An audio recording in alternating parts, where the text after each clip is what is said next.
senang sekali jumpa lagi dengan saya Karisma Hamzah dalam acara ABN Talk Show. Nah, pada hari ini kita akan membahas seputar cuci darah. Apa itu cuci darah? Simak ya dari ahlinya, yaitu produk spesialis dari Toray, Mas Indra Indrayana. Halo Mas Indra, apa kabar? Halo Mbak Ima, baik. Oh ya, nanti di akhir acara ini kita juga akan ada program giveaway, yaitu satu buah voucher OVO senilai Rp100.000 untuk satu orang pemenang yang beruntung. Simak terus bincang-bincang kita karena narasumber saya akan memberikan satu buah pertanyaan di akhir acara ini. Oke, dan jawabannya tentunya seputar pembicaraan kita. Mas Indra, apa kabar? Baik, Mbak Ima. Nah, saya udah gak sabar nih. Sebenarnya saya penasaran sekali, apa sih sebenarnya itu cuci darah?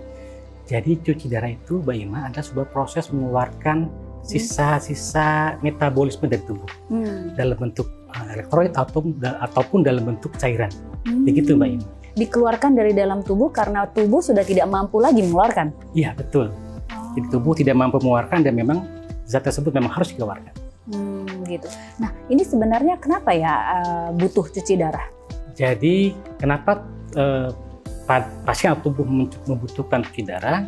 Karena memang dia mengalami kegagalan pada ginjalnya atau sakit pada ginjalnya, sehingga fungsi ginjal si pasien tidak mampu untuk mengeluarkan itu dia cairan ataupun elektrolit dalam tubuh dia yang tidak diperlukan. Begitu Mbak Ima.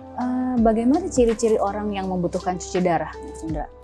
Jadi banyak ciri-cirinya ya. Jadi kalau misalkan di bagian kulit itu si pasien biasanya ada dia kering, kemudian gatal-gatal, gitu. Atau dari penglihatan dia, mulai buram penglihatannya, seperti itu. Jadi banyak sekali simptom-simptom atau ciri-ciri pasien yang kemudian butuh cuci darah. Betul. Oke. Nah, apa sih sebenarnya pemicu seseorang itu bisa sampai harus cuci darah? Jadi pemicunya gini Mbak Ima, jadi biasanya pasien yang harus cuci darah adalah pasien-pasien memang sudah mengalami kerusakan pada ginjalnya. Ada dua sebetulnya, yang pertama adalah pasien yang mengalami gagal ginjal akut, dan yang kedua adalah pasien yang mengalami gagal ginjal kronis. Begitu. Yang pertama yang akut adalah ini kondisinya dia dadakan lah gitu, misalkan karena ada kecelakaan sehingga ginjalnya rusak.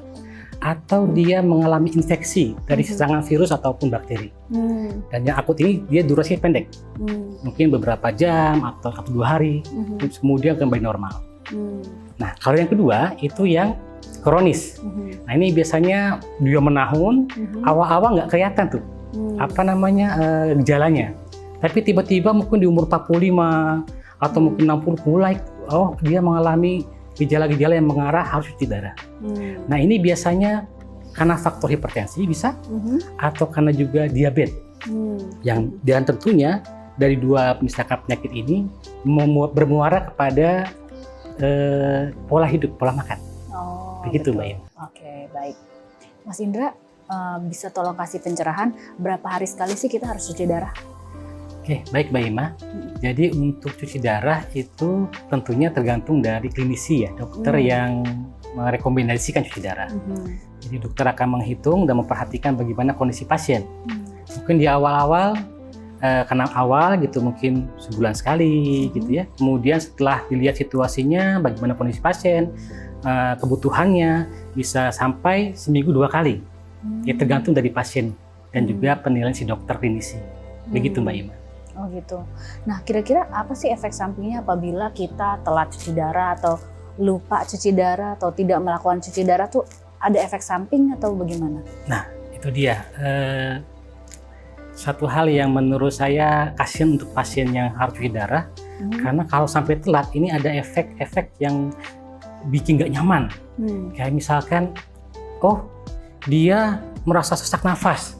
Bisa jadi dalam paru-parunya sudah tertutup banyak air di dalam paru-paru. Bisa sampai sesak nafas. Sampai sesak nafas, betul.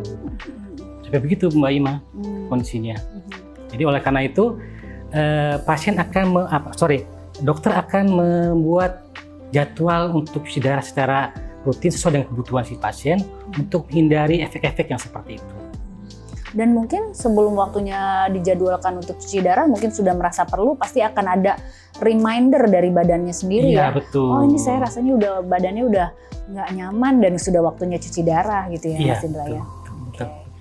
Nah Mas Indra, kan saya dengar-dengar ini ya, orang itu kan kalau divonis cuci darah selain takut sakit gitu ya, harganya mahal.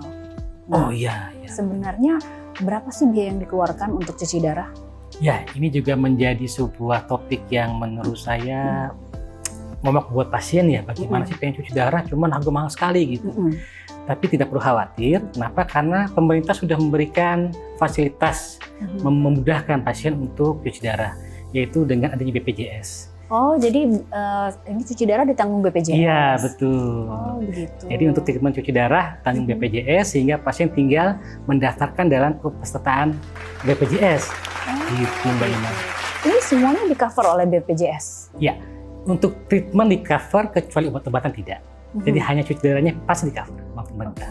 Dijatah nggak misalnya 1 bulan harus berapa kali atau maksimum berapa kali itu? Ya, untuk jatahnya itu akan dikembalikan kepada referensi si dokter. Tergantung dari dokternya ya. Iya. Karena kan ini tindakan klinisi, maka harus jelas. Kalau dokter misalkan saya akan meresepkan 2 kali dalam seminggu. Nah itu yang kemudian menjadi landasan BPJS untuk mengklaim. Begitu. Oke. Aduh, terima kasih banyak ya. Untung ada BPJS ya. Iya betul, Mbak Ima. Mas Indra, sebenarnya di mana saja sih kita bisa melakukan cuci darah? Nah, seperti yang saya sampaikan tadi bahwa cuci darah itu kan di cover BPJS. Otomatis pemerintah mengcover pelayanan cuci darah. Jadi rumah sakit pemerintah, RSUD gitu, termasuk RSUP, juga termasuk rumah sakit Polri maupun tentara. Jadi intinya rumah sakit yang di cover atau di bawah pemerintah itu sebagian besar cuci darahnya. Untuk rumah sakit, misalnya rumah sakit swasta, itu di cover juga oleh BPJS? Untuk rumah sakit, iya. Itu juga di cover, tapi dengan syarat si rumah sakit ini mendaftarkan dirinya atau rumah sakit ke dalam pelayanan BPJS untuk hemodialisa. Gitu. Jadi misalkan ada pasien yang pengen cuci darah di rumah sakit, tanya dulu ke rumah sakitnya sudah BPJS atau belum. Nah, kalau sudah ya bisa kita manfaatkan fasilitasnya. Begitu Mbak Ima. Oke, baik. Terima kasih Mas Indra. Iya Mbak Ima. Mas Indra, terima kasih banyak atas penjelasannya. Sama-sama ya. Mbak Ima. Nah, sekarang sudah waktunya untuk giveaway. Mas Indra sudah menyiapkan pertanyaannya kan? Oke, siap. Silahkan untuk sahabat ABN, pertanyaannya dari Mas Indra. Baik sahabat ABN, saya punya satu pertanyaan. Pertanyaan itu adalah, kita tahu bahwa dalam cuci darah ada dialiser. Nah, apakah fungsi dari dialiser? Silakan dijawab. Silakan, semoga berhasil. Nah, semoga tayangan tadi bermanfaat. Saya Karisma Hamzah dan segenap kru yang bertugas hari ini mengucapkan banyak terima kasih. Jangan lupa di like, subscribe, dan bunyikan loncengnya.